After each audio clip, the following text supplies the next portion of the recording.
Maka pada kesempatan kali ini kita coba mentelaah satu hadis dari hadis qudsi.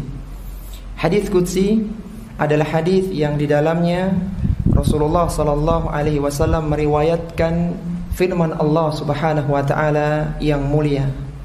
Dan hadis yang panjang yang telah antum dengarkan tadi adalah salah satu hadis yang diriwayatkan dari sahabiyun jalil, dari sahabat yang mulia Abu Hurairah radhiyallahu taala anhu. Ada 10 pelajaran yang bisa kita ambil dari hadis yang mulia ini. Pelajaran yang pertama, orang-orang yang beriman akan melihat Allah Subhanahu wa taala di mahsyar. Orang-orang yang beriman akan melihat Allah Subhanahu wa taala di mahsyar. Orang-orang yang beriman akan melihat Allah Subhanahu wa taala 2 kali. Yang pertama adalah di arasatil qiyamah, di padang mahsyar, dan yang kedua adalah fil jannah, itu ketika di surga. Dan yang dimaksudkan dalam hadis ini, hadis yang panjang ini adalah ru'yatullah fi arasatil qiyamah, adalah melihat Allah Subhanahu wa taala di padang mahsyar. Yang disebutkan dalam hadis itu, para sahabat bertanya, "Ya Rasulullah, hal nara rabbana yaumal qiyamah?" Apakah kita bisa melihat Rabb kami pada hari kiamat? Faqala, maka beliau sallallahu alaihi wasallam bersabda, "Hal tudarruna fis syamsi laisa dunaha sahab?" Apakah kalian terhalangi dari melihat matahari ketika langit sedang tidak ada awan sama sekali? Maka yang diinginkan penyerupaan di dalam hadis yang mulia ini bukan berarti menyerupakan Allah Subhanahu wa taala dengan matahari. Bukan itu maksudnya. Akan tapi penyerupaan yang dimaksudkan adalah ingin menjelaskan tentang jelasnya keyakinan melihat Allah Subhanahu wa taala, sebagaimana sangat jelas ketika seorang ingin melihat matahari di siang hari dan tidak ada satupun awan yang ada di langit. Demikian jelasnya melihat matahari di siang hari, maka seperti itulah gambaran melihat Allah Subhanahu wa taala pada hari kiamat kelak, khususnya di mahsyar. Jadi bukan menyerupakan Allah Subhanahu wa taala dengan matahari. Karena disebutkan oleh Allah dalam Al-Qur'an, "Laisa kamitslihi syai'un wa huwas samiul basir." Tidak ada sesuatu pun yang serupa dengannya, dan Dia Maha mendengar lagi Maha melihat. Kemudian pelajaran yang kedua dari hadis yang mulia ini, manusia akan mengikuti sesembahan-sesembahan mereka. Manusia akan mengikuti sesembahan-sesembahan mereka. Disebutkan dalam hadis yang panjang tadi, fayaqulu, maka dikatakan ketika itu, Allah berfirman ketika itu, "Man kana ya'budu syai'an fayattabi'hu." Barang siapa yang menyembah suatu, maka hendaknya diikuti sembahannya. Fayattabi'u man kana ya'budu syamsa. Silakan mengikuti matahari bagi para penyembah matahari. Wa yatba'u man kana ya'budul qamar. Dan silakan yang menyembah bulan mengikuti bulan, dan demikian seterusnya. Maka ini menunjukkan orang-orang yang menyembah selain Allah Subhanahu wa taala pada hari kiamat akan mengikuti sesembahan-sembahan mereka. Dan sembahan-sembahan mereka akan dimasukkan oleh Allah Subhanahu wa taala ke neraka, sehingga mereka pun berjatuhan ke dalam neraka mengikuti sembahan-sembahan mereka tersebut. Sehingga orang-orang kafir itu tidak diberikan kesempatan untuk lewat di atas sirat, karena mereka langsung dimasukkan oleh Allah ke dalam neraka mengikuti sesembahan-sembahan mereka. Sebagaimana disebutkan dalam riwayat yang lainnya dalam lafaz Muslim, Rasulullah sallallahu alaihi wasallam bersabda, "Idza kana yaumul qiyamati adzana muadzdinun." Pada hari kiamat akan ada penyeru yang menyerukan, "Liyattabi kulla ummatin man kanat ta'budu."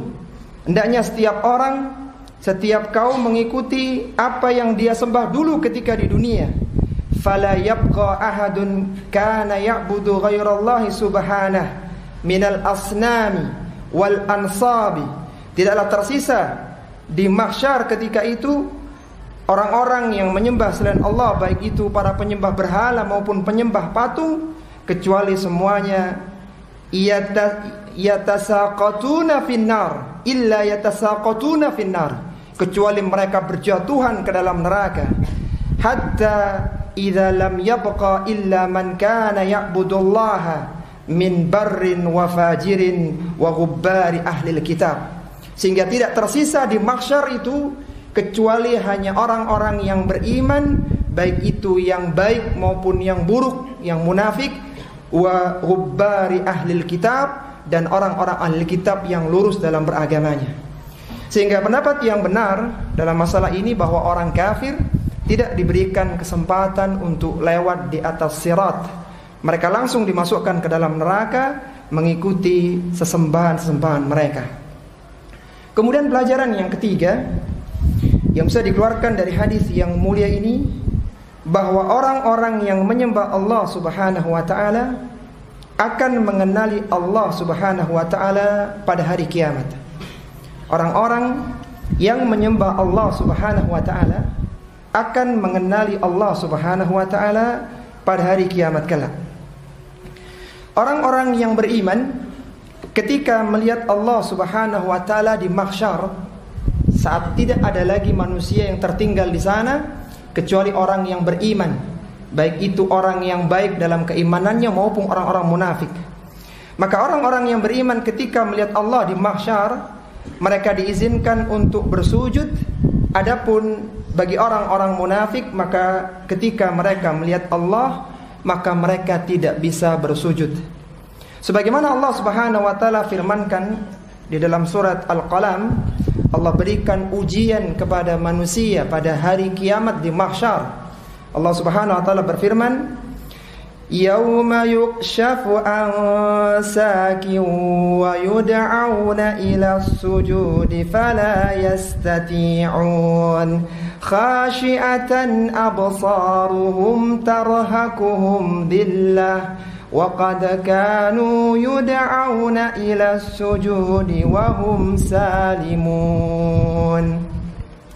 Kata Allah Subhanahu wa taala, pada hari disingkapnya betis Allah Subhanahu wa taala, betis Allah yang tidak serupa dengan makhluknya, yang sesuai dengan keagungan Allah Subhanahu wa taala yang maha mulia. Maka pada hari itu mereka diseru untuk bersujud sebagai ujian bagi mereka, fala yastati'un, dan mereka tidak mampu bersujud ketika itu. Kenapa mereka tidak bisa bersujud? Pandangan mereka tunduk ke bawah, diliputi dengan kehinaan. Karena dulu mereka ketika di dunia, mereka diseru untuk sholat berjamaah dan mereka tidak mendatanginya, sedangkan mereka dalam kondisi sehat. Apa kata para ulama-ulama tafsir? Mereka mengatakan tentang ayat yang mulia ini, surat Al-Qalam pada ayat yang ke-42 dan ke-43. Ma nazalat hadhil ayah illa alladhi, tidaklah turun ayat yang mulia ini kecuali berkenaan dengan orang-orang yang menyelisihi, yang tidak menghadiri salat berjamaah ketika di dunia. Dan orang-orang yang dahulu mereka menyembah kepada Allah Subhanahu wa taala akan bisa mengenali Allah Subhanahu wa taala setelah Allah Subhanahu wa taala menyingkapkan betisnya yang mulia. Sebagaimana disebutkan dalam hadis Nabi, hatta idza lam yabqa illa man kana ya'budullaha ta'ala min barrin wa fajirin. Ketika tidak ada lagi yang tersisa di mahsyar kecuali orang-orang yang dulu pernah menyembah kepada Allah, baik yang orang baik maupun yang fajir, yang munafik. Atahum Rabbul Alamin Subhanahu wa ta'ala, maka datanglah Allah Subhanahu wa ta'ala fi adna suratin minallati ra'awhu fiha, dalam keadaan, dalam bentuk yang mereka mengetahuinya. Qala famada tandurun, maka Allah Subhanahu wa taala mengatakan, siapa yang kalian tunggu? Tadba'u kullu ummatin man kana ta'budu, setiap umat mengikuti sembahan-sembahan mereka. Qalu ya rabbana faraqna an-nasa fid dunya afqara ma kunna ilaihim, kami dulu di dunia dipisahkan karena keadaan kami ini. Ma kunna ilaihim walam nusahibhum, dan kami tidak bersahabat dengan mereka. Fayaqulu ana rabbukum, Allah mengatakan aku adalah Rabb kalian. Fayaqulu na'udzu billahi minka, dan mereka tidak tahu waktu itu aku berlindung kepada Allah dari engkau. La nusyriku billahi syai'ah. Dan ini terjadi 2-3 kali kejadian. Hatta inna ba'dahum la yakadu an yanqaliba fayaqulu hal bainakum wa bainahu ayah. Apakah kalian memiliki tanda yang kalian mengenalinya? Fata'rifunahu biha, yang dengannya kalian bisa mengenali Rabb kalian. Apa kata orang-orang yang ada di mahsyar? Fayaqulu na'am, mereka mengatakan iya, kami tahu tandanya. Kemudian disebutkan dalam hadis itu fayukshafu an sakin, kemudian Allah menyingkapkan betisnya yang mulia. Fala yabqa man kana yasjudu lillahi min tilqa'i nafsihi illa adinallahu lahu bisujudi. Maka tidaklah tersisa orang-orang yang dahulu pernah menyembah Allah Subhanahu wa taala kecuali mereka diizinkan untuk bersujud. Wala yabqa man kana yasjudu ittiqa'an wa riya'an, dan tidaklah ada orang yang dulu ketika sujudnya karena riya, karena ingin mendapatkan sanjungan, illa ja'alallahu dhahrahu tabaqan wahidatan, kecuali di punggungnya diletakkan sebuah besi yang keras. Kullama arada an yasjuda kharra ala qafahu, ketika mereka akan bersujud maka mereka pun akhirnya terjatuh. Jadi perbedaan antara orang-orang munafik dengan orang mukmin, kalau orang mukmin ketika melihat Allah di mahsyar mereka bisa bersujud, adapun orang-orang munafik maka mereka tidak bisa bersujud. Setelah Allah Subhanahu wa taala, setelah melihat Allah Subhanahu wa taala, orang-orang yang beriman akan mengikuti perintah Allah Subhanahu wa taala untuk berjalan menuju surga. Adapun untuk orang-orang kafir, maka mereka sama sekali tidak berhak, tidak diberikan hak untuk melihat wajah Allah Subhanahu wa taala yang mulia. Sebagaimana Allah Subhanahu wa taala berfirman dalam surat Al-Mutaffifin, kalla innahum ar-rabbihim yawma idzin lamahjubun. Sekali-kali tidak, sesungguhnya mereka pada hari itu, yaitu pada hari kiamat, ar-rabbihim yawma idzin lamahjubun, mereka terhijab, mereka terhalang dari melihat wajah Rabb mereka. Apa kata Al-Husain bin Fadl?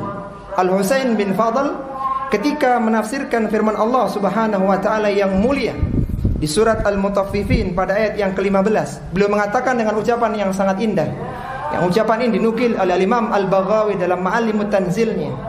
Beliau mengatakan kama hajabahum fid dunya an tauhidihi hajabahum fil akhirati an ru'yatihi. Sebagaimana Allah telah menghalangi mereka di dunia dari mentauhidkannya, maka di akhirat Allah menghalangi mereka dari melihat wajahnya yang mulia. Jadi kita merupakan makhluk yang beruntung yang diberikan taufik untuk tauhid kepada Allah Subhanahu wa taala. Karena itu menjadi modal untuk bisa melihat Allah Subhanahu wa taala baik itu di mahsyar maupun di surga. Adapun orang-orang kafir, maka mereka tidak diberikan izin untuk melihat wajah Allah Subhanahu wa taala. Pelajaran yang keempat dari hadis yang mulia ini, bahwa Rasulullah sallallahu alaihi wasallam adalah manusia yang pertama kali melewati sirat. Rasulullah sallallahu alaihi wasallam adalah manusia pertama yang akan melewati sirat. Sebagaimana disebutkan dalam hadis tadi, wa yudrabu jisru jahannam, dan dibentangkan jembatan sirat di atas neraka jahannam. Qala Rasulullah sallallahu alaihi wasallam, maka Rasulullah sallallahu alaihi wasallam bersabda, fa akunu awwala man yujizu, akulah orang yang pertama kali akan melewatinya. Wa du'aur rusuli yauma idzin Allahumma sallim sallim, dan doa dari para rasul ketika itu, ya Allah selamatkan, ya Allah selamatkan.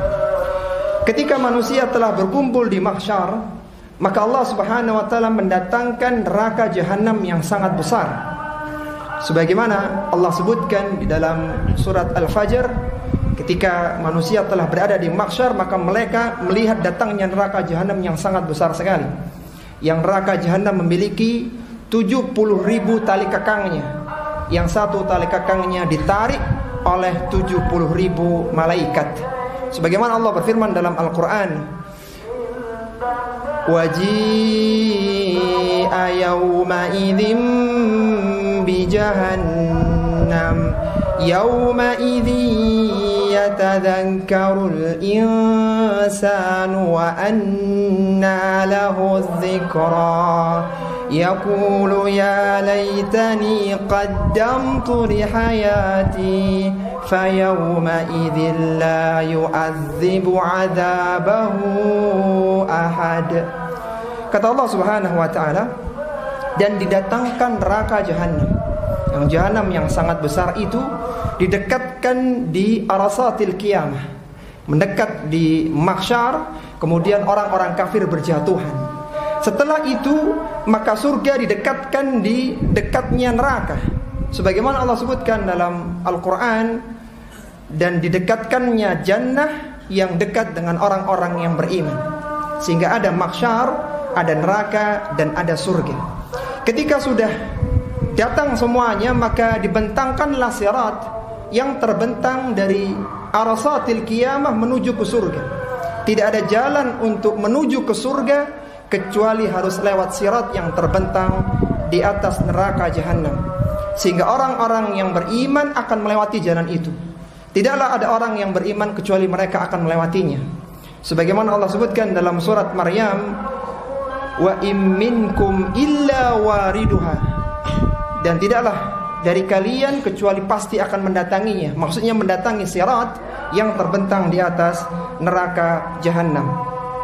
Dan sirat itu, ikhwati fillah, rahimani wa rahimakumullah, itu lebih tipis dari rambut dan lebih tajam dari pedang. Sebagaimana perkataan dari Abu Sa'id Al-Khudri, beliau mengatakan, balaghani annal jisra adakku minas sya'rati wa ahaddu minas sayfi. Telah sampai kepadaku bahwa sirat itu lebih tipis dari rambut dan lebih tajam dari pedang. Kalaulah di mahsyar kondisinya sangat panas dan sangat terang, karena Allah Subhanahu wa taala mendekatkan matahari sedekat 1 mil, akan tapi berbeda dengan kondisi di sirat. Kondisi di sirat sangat gelap dan sangat mengerikan, sehingga waktu itu manusia diberikan cahaya sesuai dengan amalan mereka ketika di dunia. Di antara mereka sudah azan ya? Azan.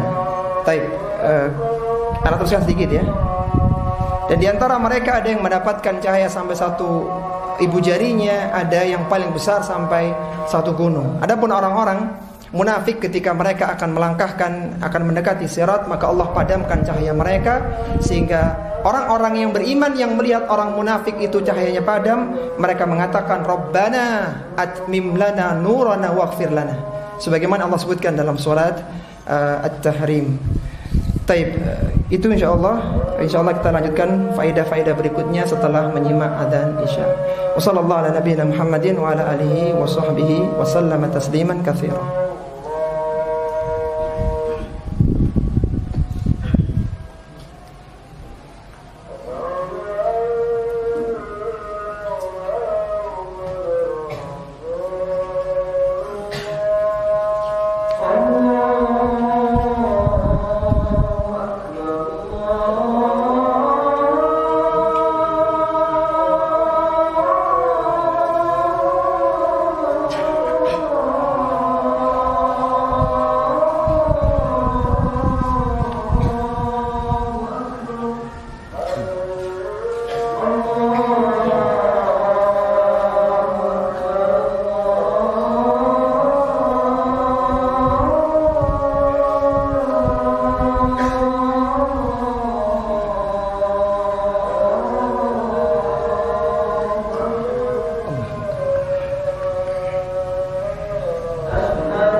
Alhamdulillahi Rabbil Alamin. Wabihi nasta'inu ala umuri dunya wa din. Assalatu wassalamu ala ashrafil anbiya'i wal mursalin, Nabiina Muhammadin wa ala alihi wa ashabihi ajma'in. Amma ba'du. Sebelum kita lanjutkan untuk mengeluarkan faidah yang kelima dan seterusnya, kita coba murajaah 4 pelajaran, 4 faidah yang bisa kita keluarkan dari hadis melihat Allah Subhanahu wa taala di mahsyar. Apa tadi faedah yang pertama? Orang-orang yang beriman akan melihat Allah Subhanahu wa taala di mahsyar. Kemudian pelajaran yang kedua, manusia akan mengikuti sesembahan-sesembahan mereka. Pelajaran yang ketiga, orang yang menyembah Allah Subhanahu wa taala akan mengenali Allah pada hari kiamat, ya, setelah Allah Subhanahu wa taala menyingkapkan betisnya. Kemudian yang keempat apa? Rasulullah sallallahu alaihi wasallam adalah manusia yang pertama kali melewati sirat. Baik, masih pembahasan tentang sirat. Di faedah yang kelima adalah menunjukkan adanya pengait-pengait ketika manusia melewati sirat.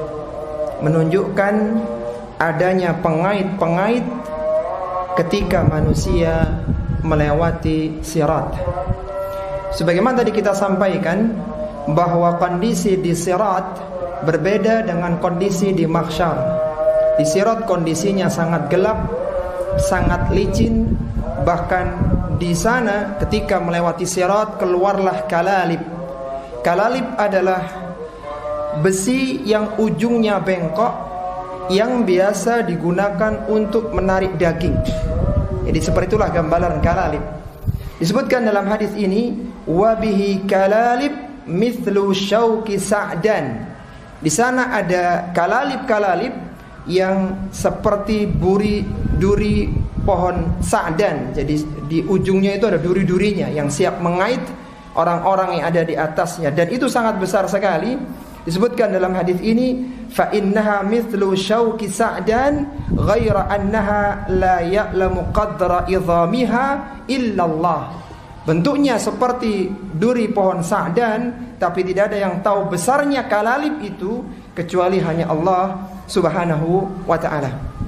Kalalib ini akan mengait orang-orang yang dulu ketika di dunia mereka memiliki amalan-amalan keburukan karena mengikuti dorongan syahwatnya. Maka kalalib akan menariknya turun, jatuh ke dalam neraka. Dan neraka itu sangat dalam sekali, yang kalau ada batu yang jatuh 70 tahun baru sampai ke dasarnya, wal iyadzubillah. Sebagaimana Rasulullah sallallahu alaihi wasallam bersabda, hujibatin naru bisyahawat wa hujibatil jannatu bil makarih. Neraka diliputi dengan syahwat, sedangkan surga diliputi dengan perkara-perkara yang dibenci oleh jiwa. Sebagaimana dulu mereka mengikuti syahwatnya ketika di dunia, maka kalalib akan mengaitnya ketika nanti dia lewat di atas sirat. Dan orang-orang yang lewat di atas sirat itu sesuai dengan kadar amalannya ketika di dunia.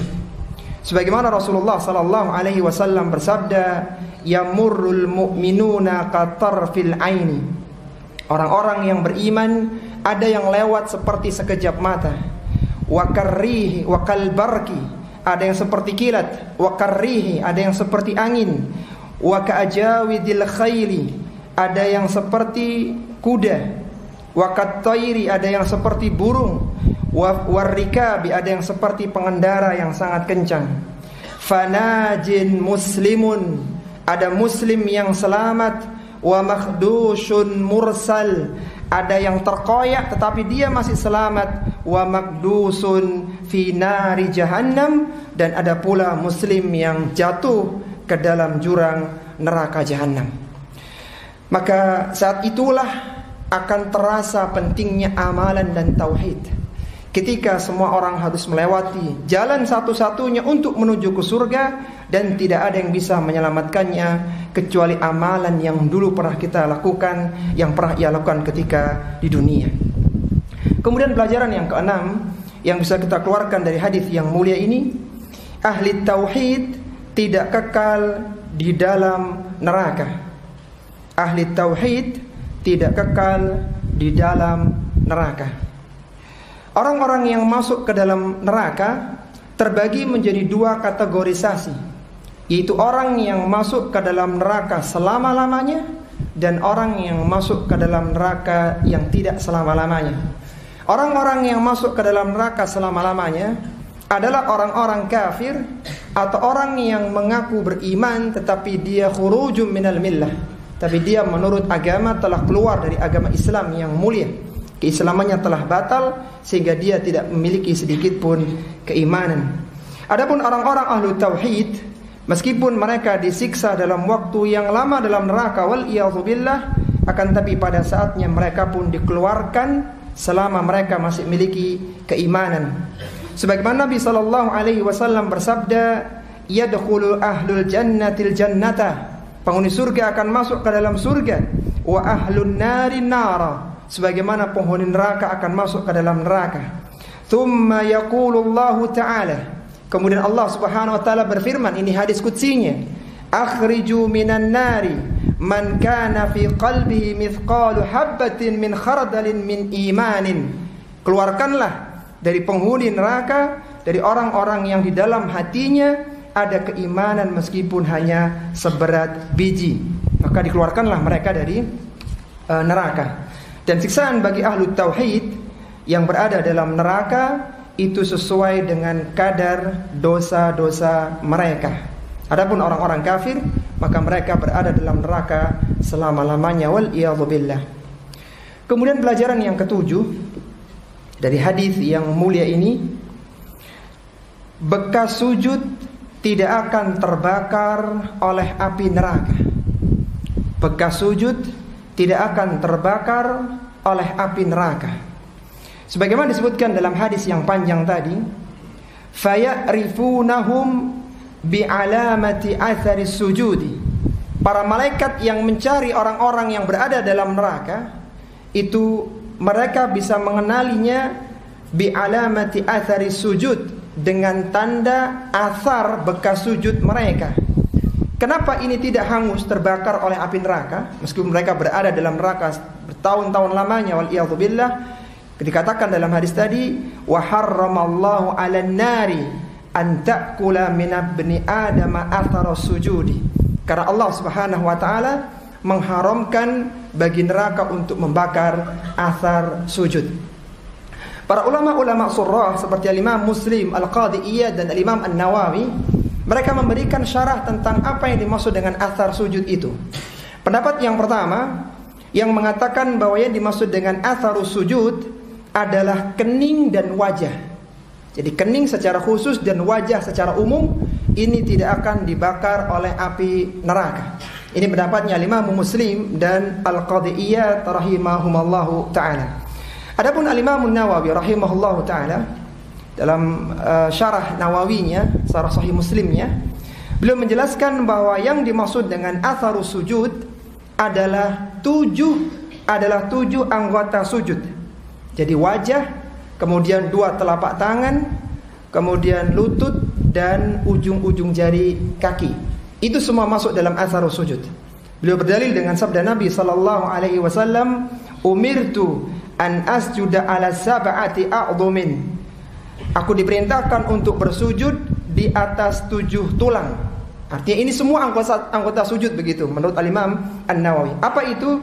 Al-jabhah. Yang pertama adalah kening. Wa asyara biyadi ala anfi.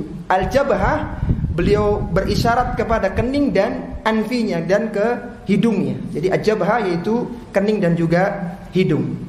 Wal yadaini, dua tangan, dua telapak tangan, warijlaini, yaitu dua lutut ya, dua kaki ya, wa atrafil qadamain, dan ujung-ujung jari jemari kaki. Intinya para ulama-ulama syurah berbeda apakah itu hanya khusus untuk wajah ataukah sampai 7 anggota sujud. Terlepas dari khilaf dari para ulama-ulama syurah, maka ingin mengingatkan kepada kita, ketika kita bersujud maka khusyuklah dalam sujud itu. Karena itu salah satu cara untuk menyelamatkan seorang hamba yang naudzubillah ketika dia ditakdirkan masuk ke dalam neraka, maka itu anggota badan yang tidak akan dimakan oleh api neraka. Dan kita mohon kepada Allah Subhanahu wa taala semoga Allah masukkan kita ke dalam surga tanpa hisab dan tanpa adab. Allahumma amin. Pelajaran yang ke-8 dari hadis yang mulia ini, setelah keluar dari neraka, manusia akan kembali tumbuh dengan cepat. Setelah keluar dari neraka, manusia akan tumbuh dengan cepat. Disebutkan dalam hadis tadi dengan lafaz fayukhrijunahum qadim tuhishu. Para malaikat mengeluarkan mereka qadim tuhishu, dalam kondisi mereka sudah hangus terbakar. Fayusabbu alaihim ma'un, dan dituangkan kepada mereka ma, yaitu air, yuqalu lahu ma'ul hayah, yang disebut dengan ma'ul hayah, air kehidupan. Fayanbutuna kama nabatal hibbati fi hamilis saili, kemudian mereka akan tumbuh seperti tumbuhnya benih yang terbawa dengan aliran air. Disebutkan oleh para ulama syurah, di antara Imam An-Nawawi dalam syarah Nawawinya, dalam kitab beliau Al-Minhaj fi Syarhi Sahih Muslim Ibn Hajjaj, bahwa ma'ul hayah itu berada di depan gerbang pintu surga. Kita tahu bahwasanya surga memiliki 8 pintu, di depannya itu ada ma'ul hayah. Disitulah orang-orang yang setelah dikeluarkan dari neraka dimandikan. Mereka akan dituangkan dengan ma'ul hayah, dan mereka yang asalnya tubuhnya terbakar, maka mereka akan tumbuh dengan cepat sebagaimana cepatnya tumbuhnya benih yang terbawa dalam air. Jadi benih itu ketika dia dekat dengan sumber air maka dia cepat dengan tumbuh. Sebagaimana benih itu asalnya lemah kemudian menjadi kuat, menjadi tumbuhan, sedemikian itulah mereka itu akan jadi. Jadi mereka asalnya lemah menjadi kuat, semakin kuat akhirnya menjadi manusia yang sempurna, seperti tidak pernah dimasukkan ke dalam neraka. Itu penjelasan para ulama tentang fayanbutuna nabatal hibbah, sebagaimana mereka akan tumbuh seperti tumbuhnya benih. Kemudian pelajaran yang ke-9 dari hadis yang mulia ini menunjukkan bahwa Allah Subhanahu wa taala Maha Pemurah. Menunjukkan bahwa Allah Subhanahu wa taala Maha Pemurah.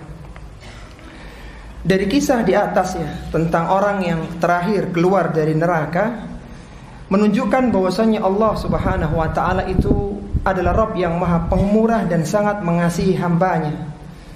Dan disebutkan bahwa hamba tadi, hamba yang terakhir keluar, yang terakhir masuk ke dalam surga, itu mendapatkan yang semisal dunia dan mendapatkan 2 kali lipatnya.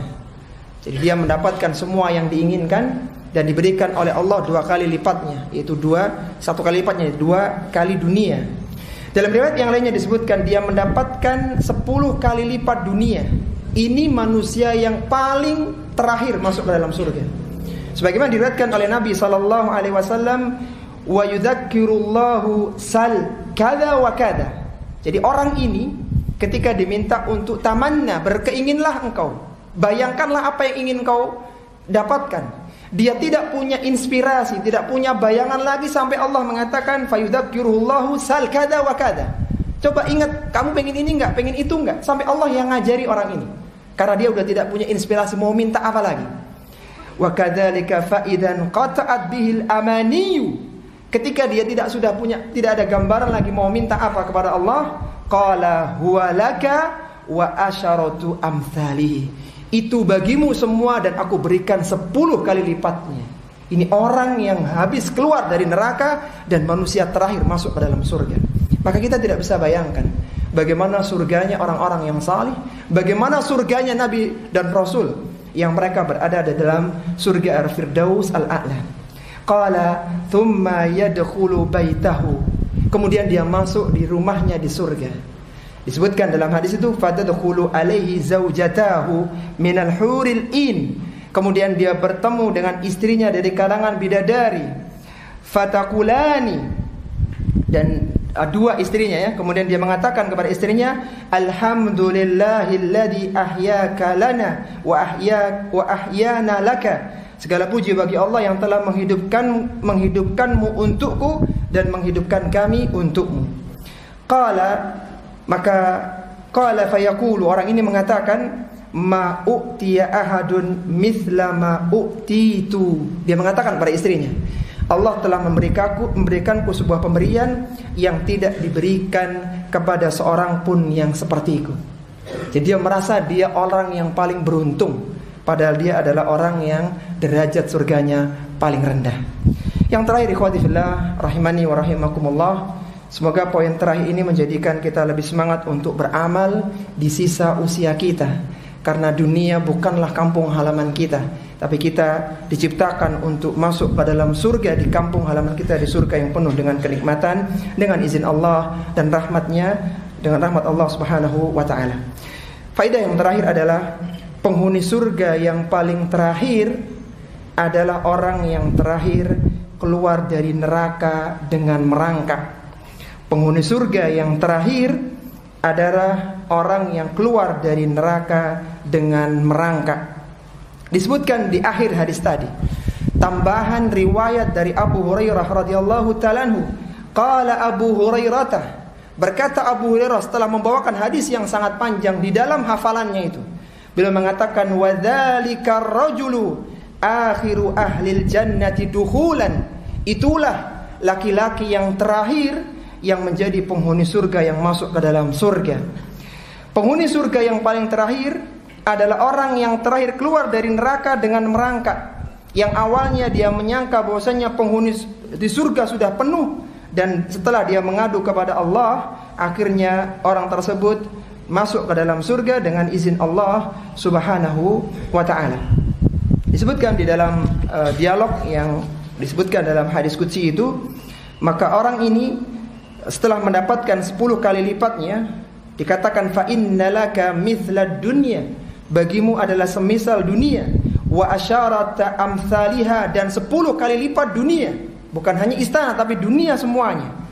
Au innalaka mithla asyarati amsalid dunya, atau bagimu adalah 10 kali lipat dunia semuanya untukmu. Fayaqulu taskharu minni aw tadhaku minni wa antal malik. Orang ini mengatakan, ya Allah, apakah engkau ingin menertawakanku, engkau ingin mencandaiku, sedangkan engkau adalah Rabb semesta alam. Kemudian disebutkan dalam hadis itu, falaqad ra'aitu Rasulullah sallallahu alaihi wasallam dhahika. Ketika itu Rasulullah sallallahu alaihi wasallam pun tersenyum karena orang ini tidak percaya masa mendapatkan keutamaan yang sebesar itu. Hatta badat nawajidu, sampai terlihat gigi geraham beliau sallallahu alaihi wasallam. Kemudian di akhir hadis itu disebutkan, wa kana yuqalu dzalika adna ahlil jannati manzilatan, dan itu adalah yang didapatkan oleh penghuni surga dengan derajat yang paling rendah. Maka semoga di sini bisa memantik semangat kita untuk beramal. Ingat bahwa dunia adalah tempat kita beramal dan tidak ada hisab, sedangkan pada hari kiamat kelak yang ada adalah hisab dan tidak ada kesempatan untuk beramal. Mumpung kita masih diberikan usia oleh Allah, maka manfaatkan usia kita yang sangat terbatas ini untuk mendapatkan kenikmatan yang besar di surga Allah Subhanahu wa taala. Akhirnya kita mohon kepada Allah Subhanahu wa taala, semoga Allah memberikan taufik kepada kita untuk istiqamah di atas jalan-jalan kebenaran dan kebaikan. Kita diberikan anugerah untuk bisa wafat, untuk bisa meninggal dunia dalam kondisi yang baik, dalam kondisi husnul khatimah. Kita diberikan nikmat kubur, diberikan kemudahan di dalam hisab pada hari kiamat kelak, dan diberikan kesempatan untuk masuk ke dalam surga tanpa hisab dan tanpa adab, dan kita dimasukkan di surga Firdaus al-A'la, surga yang tertinggi, surganya para rasul dan para nabi.